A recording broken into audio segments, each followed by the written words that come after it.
The former South Carolina police officer headed to federal prison tonight for 20 years, one of the longest sentences ever handed down to an officer in a racially charged shooting. Power can poison even those sworn to uphold it. Flanked in their defensive outfits, looking like crime attackers, they can sometimes be the destructive venom in the street. From the sinister Derek Chauvin to the barbaric Fredrick Leliman, these 11 crooked cops' misdeeds caught up to them in court. What seemed like a hard fate to behold: life in prison. Mr. Chauvin, finding you guilty, the court commits you to the custody of the Commissioner of Corrections of unintentional second-degree murder while committing a felony. Number 11. Jeffrey Morland. Jeffrey Morland's crimes had finally caught up to him.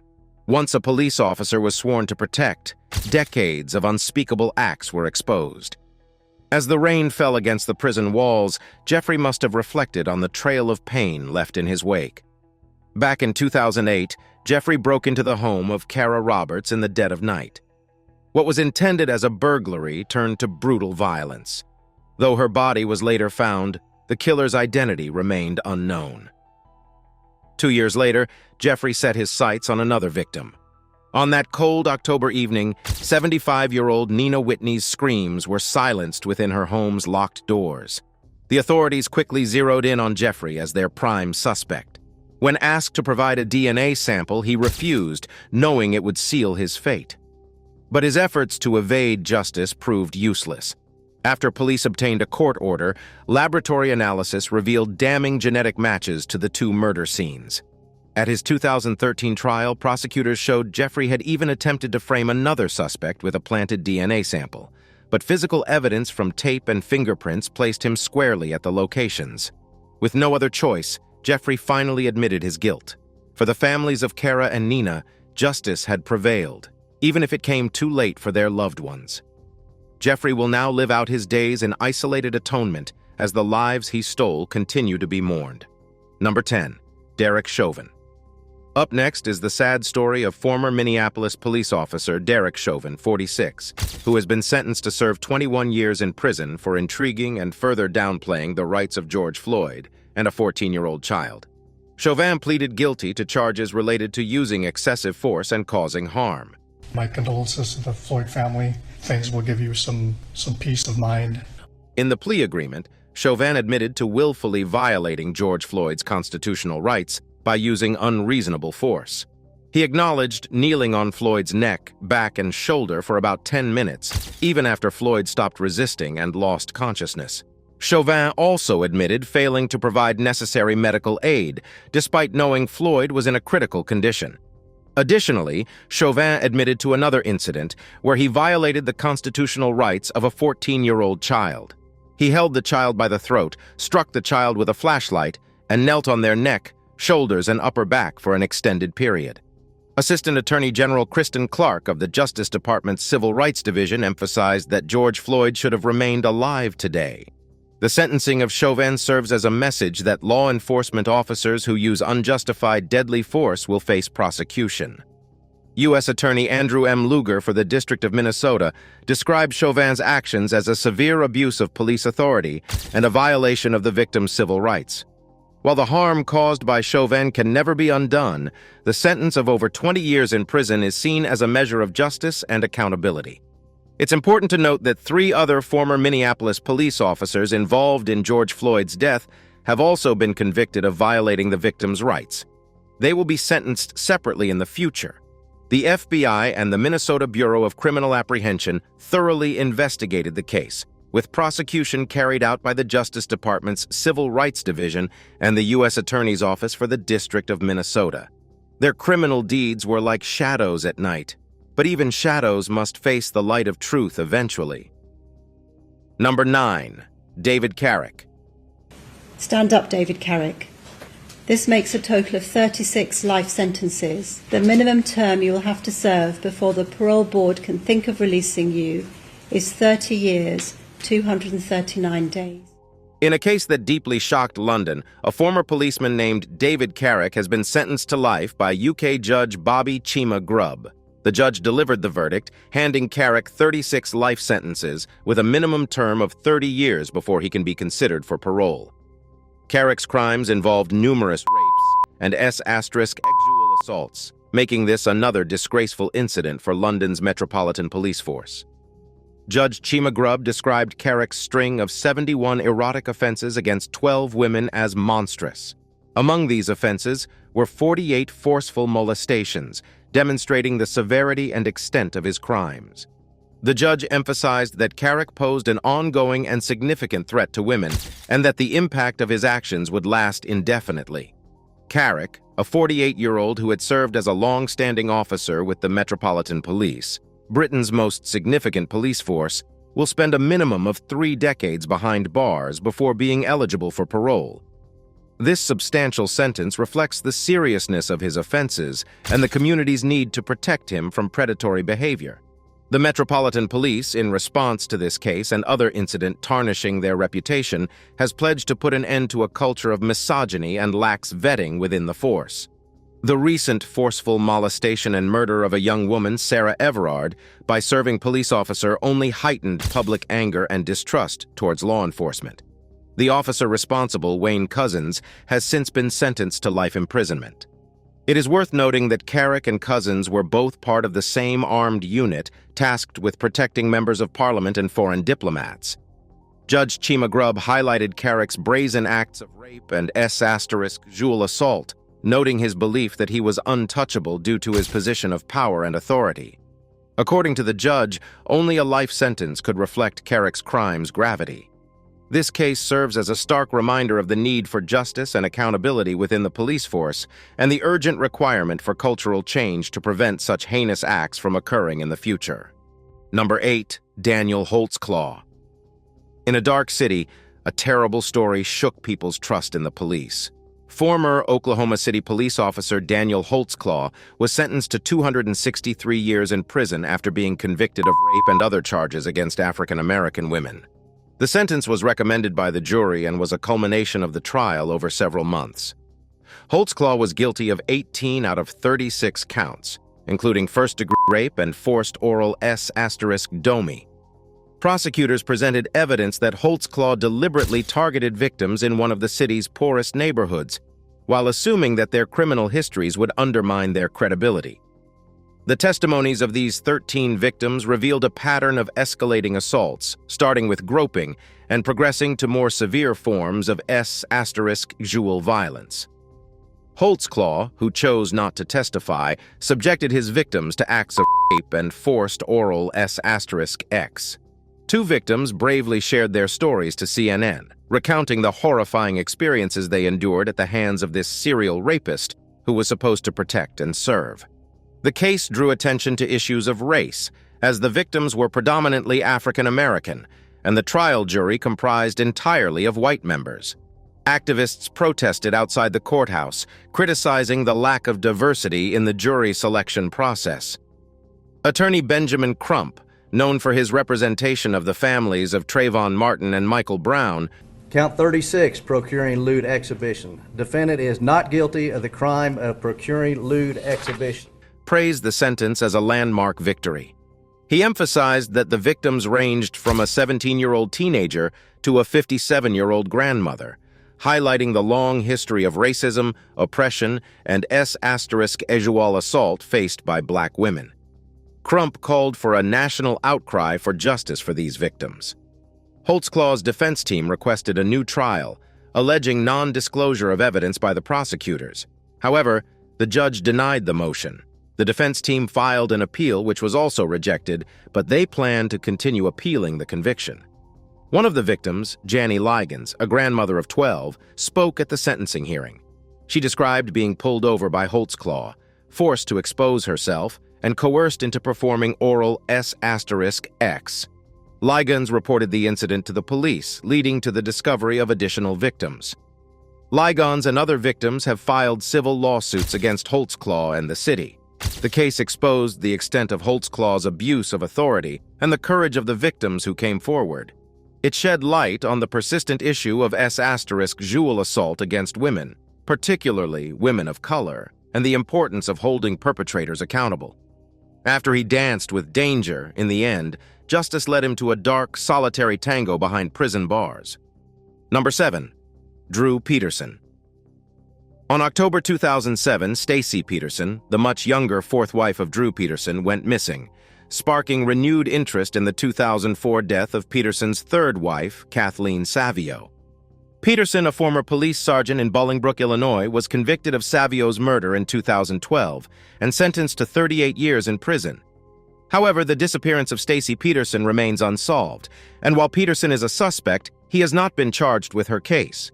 While serving his sentence for Savio's murder at the Menard Correctional Center in southern Illinois, Peterson committed another crime. In 2015, he was charged with solicitation to commit murder for hire after asking another inmate to arrange a hit on the attorney who prosecuted him, Will County State's Attorney James Glasgow. Peterson's conversations with the inmate were recorded, and he was convicted in 2016, receiving an additional 40-year sentence to be served after completing his term for Savio's murder.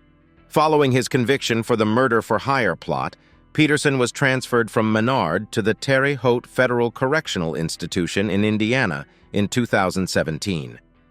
The transfer was reportedly prompted by security concerns. Peterson described the federal facility as comparatively more tolerable than Menard, although it is unclear how luxurious life is in federal prison. While in prison, Peterson worked in the laundry and earned $20 per month. He claimed to enjoy watching sitcoms and movies, following national politics, and staying in touch with his children. In 2019, Peterson was transferred to an undisclosed state prison, and his release from federal custody was listed as December 6, 2019. The Illinois Department of Corrections has kept Peterson's location confidential for his safety. On October 2021, Peterson sent a letter to NBC News from Indiana State Prison in Michigan City, Indiana, indicating that he was still incarcerated at the time. However, as of February 2022, Peterson does not appear in the Illinois or Indiana prison inmate databases, and his exact location remains undisclosed. Peterson maintains his innocence in both Savio's murder and Stacy Peterson's disappearance. He submitted a motion in 2021 to overturn his conviction for killing Savio, claiming ineffective counsel, witness intimidation, and other factors that impacted his trial. A court hearing took place in February 2022, with another scheduled for May 18, 2022. However, previous appeals by Peterson have been unsuccessful, and even if his murder convictions were overturned, he would still be serving a separate 40-year sentence for the murder-for-hire conviction. Given Peterson's age, which is now 68, it is likely that he will spend the rest of his life in prison, regardless of the outcome of his appeals. What a tragic benediction of one's life. Number 6. Ryan Pownall. Let's take the pivot to the story of the former Philadelphia police officer Ryan Pownall, who has been charged with criminal homicide in the death of David Jones, a 30-year-old man who was shot and killed as he ran away after a traffic stop on June 8, 2017. The charges were announced by District Attorney Larry Krasner at a news conference. According to a grand jury investigation, Jones was illegally riding a dirt bike on city streets when Pownall spotted him cutting across lanes of traffic. Pownall followed Jones, and a scuffle ensued. Jones managed to break free, discarded a gun he had in his waistband, and started running away when he was shot in the back by Pownall. The investigation found that Jones posed no threat to anyone at the time of his flight, and his death was deemed unnecessary to secure his apprehension. Pownall's attorney, Fortunato Perry Jr., argued that his client was justified in his actions, claiming that Jones was armed with an unlawful pistol and a struggle occurred. However, Krasner maintained that Jones had thrown away his gun and was unarmed as he ran. Pownall, a 12-year veteran of the Philadelphia Police Department, was suspended after the incident and subsequently fired on September 2017. Along with the criminal homicide charge, he faces charges of possessing an instrument of crime and recklessly endangering another person for firing his service weapon in the direction of traffic. Pownall pleaded not guilty and is being held without bail. The case has drawn attention due to its similarity to a previous Pownall incident. On July 2010, Pownall and his partner confronted Carnell Williams Carney, who was carrying an illegal handgun. Williams Carney fled, and Pownall and his partner opened fire, paralyzing Williams Carney from the chest down. A jury in a subsequent lawsuit brought by Williams Carney found the shooting justified. David Jones's father, Thomas Jones, expressed his disbelief at the circumstances surrounding his son's death and raised concerns about Pownell's previous involvement in a similar incident. The case highlights the ongoing issue of police-involved shootings and their impact on communities, particularly in cases involving racial tensions. District Attorney Krasner did not explicitly state that this shooting had a racial component, but acknowledged the broader context of racially charged incidents involving law enforcement. Now, it's time for today's subscriber pick. Take an up-close look at these crooked cops getting a dose of their medicine. These so-called officers of the law thought they were above the rules, abusing citizens and lining their pockets. But their house of criminal cards came tumbling when prosecutors unveiled enough dirt to bury these bad apples in prison for life. I'll take you inside the maximum security facilities of fallen heroes, now call home. Don't miss the inmate's eye view of a former dirty detective freaking out during his first prison meal. It's a wild trip discovering humanity's dark side, even in people responsible for upholding it. Feel free to drop your thoughts in the comment section below. Number 5. Wayne Couzens. Cops are pretty cruel and dangerous in the heart. Just when you've had it all packed, this story becomes a hot shocker to the marrows. A former London police officer, Wayne Couzens, who was already serving a life sentence for the rape and murder of Sarah Everard, has been sentenced to an additional 19 months in prison for exposing himself in separate incidents that occurred before the attack on Everard. Couzens, aged 50, pleaded guilty to 3 charges of exposing himself, 2 of which occurred less than a month before the murder. The charges against Couzens involved repeated instances of him targeting women to expose himself, causing distress and discomfort to the victims. Rosemary Ainsley, head of the Crown Prosecution Service Special Crime Division, stated that it was right for Couzens to be prosecuted for these offenses and that he would continue to spend the rest of his life in prison. The first incident occurred on November 2020, when Couzens exposed himself to a cyclist in a secluded country lane. He then forced himself on workers at a McDonald's drive restaurant on 2 occasions in February 2021. These incidents were separate from the abduction and murder of Sarah Everard, for which Couzens had already received a life sentence without the possibility of parole. The case of Wayne Couzens has further exacerbated the crisis within London's Metropolitan Police, which has faced a series of scandals in recent years. In addition to Couzens, another former police officer, David Carrick, was convicted of carrying out multiple for almost 2 decades while serving in the force. To regain public trust, the Metropolitan Police has initiated investigations into S*Jual and domestic abuse offenses committed by its officers, with the likelihood of hundreds of officers being dismissed. Furthermore, an investigation by the Independent Office for Police Conduct revealed that Couzens had been part of a WhatsApp group where racist S*Zist and homophobic messages were exchanged among police officers in 2019. But one could think, is that not a cohesive effort by these so-called security officers to perpetrate evil among innocent folks? 2 former officers were convicted and received prison sentences related to these messages, while 4 others, both serving and former officers, were dismissed from the force and barred from policing. You think this serves them right? The case of Wayne Couzens and the misconduct within the Metropolitan Police highlight the urgent need for accountability and reform within law enforcement institutions to ensure the safety and trust of the public they serve. Do you agree with this? Number 4. Michael Valva. In a shocking and heart-wrenching case that has left the nation in disbelief, a former officer of the New York Police Department, Michael Valva, has been sentenced to 25 years to life in prison for the murder of his 8-year-old son, Thomas. The tragic incident occurred in 2020 when Thomas died of hypothermia due to the extreme neglect and abuse he endured at the hands of his own father. During the trial, prosecutors revealed the harrowing details of Thomas's final days. Thomas and his autistic brother Anthony were subjected to unspeakable conditions and forced to sleep in the family's garage for several months. On the morning of January 17, 2020, the boys woke up to find themselves without heat, a bathroom, or even essential bedding.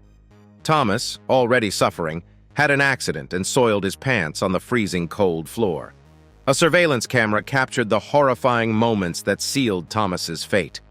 Michael Valva, fueled by anger, screamed at his young son and callously sent him outside into the sub-freezing temperatures.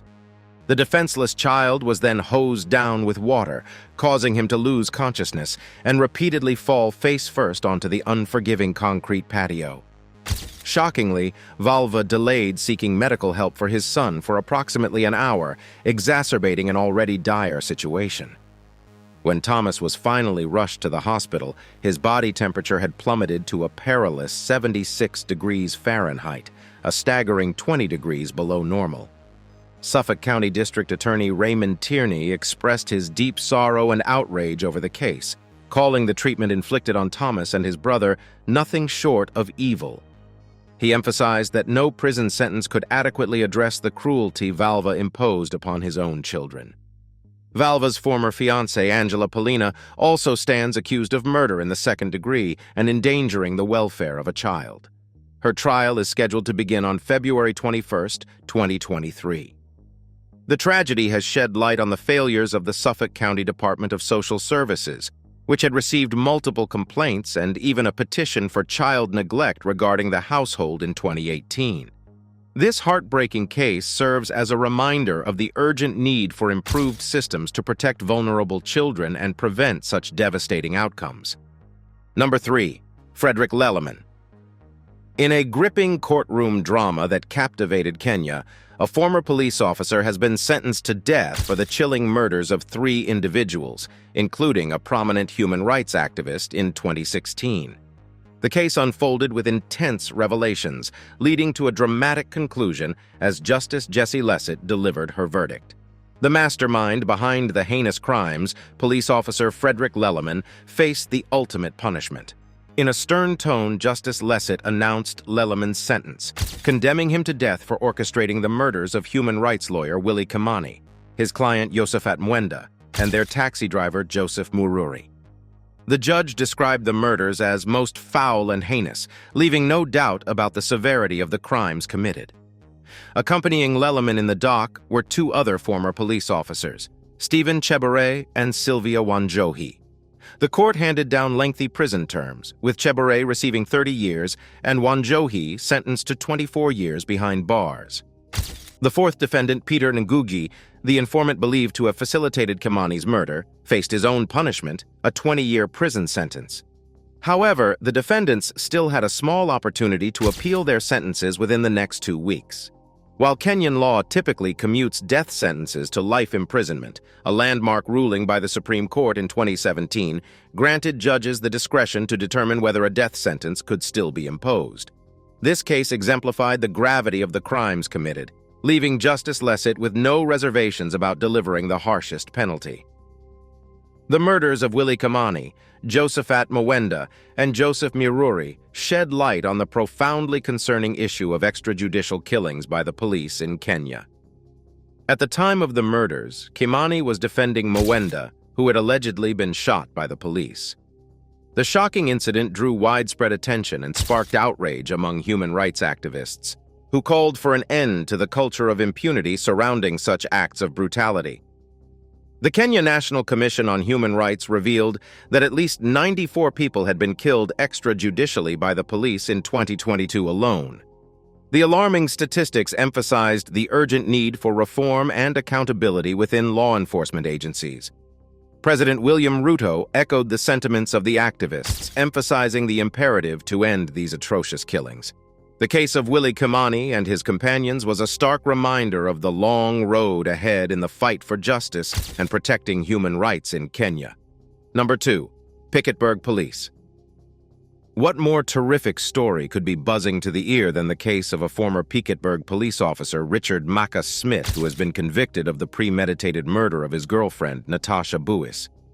The harrowing events unfolded after a day marred by excessive drinking and Smith's relentless demands to know Buis's whereabouts.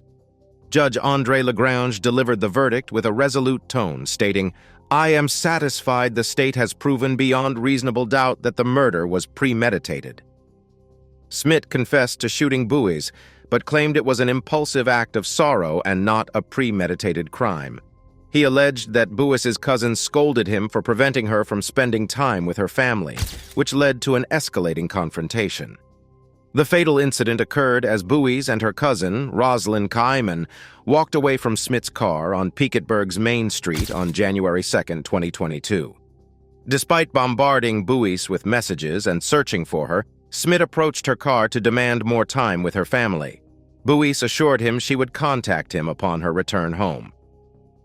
Judge LaGrange concluded that Buis was shot for not obeying Smith's commands and refusing to get into his car. When Buis and Kaiman had already turned their backs on him, posing no threat, Smith opened fire, fatally shooting Buis. He then pursued Kaiman, threatening to shoot her as well. The judge dismissed Smith's claim of diminished responsibility due to intoxication, noting that Smith had vivid recollections of the day, including contemplating suicide and deciding to continue drinking. Smith faced multiple charges, including assault, for forcibly grabbing Buis's hand in the car, premeditated murder, attempted murder of Kaiman, and drunk driving, handling a firearm while intoxicated and pointing his police-issued gun at Kaiman. Following his arrest, Smith resigned from the police force. The court now moves to the sentencing phase, where Smith's convictions for assault and assault with intent to cause grievous bodily harm will be considered. This tragic case serves as a haunting reminder of the dangers of unchecked obsession and the devastating consequences it can have on innocent lives.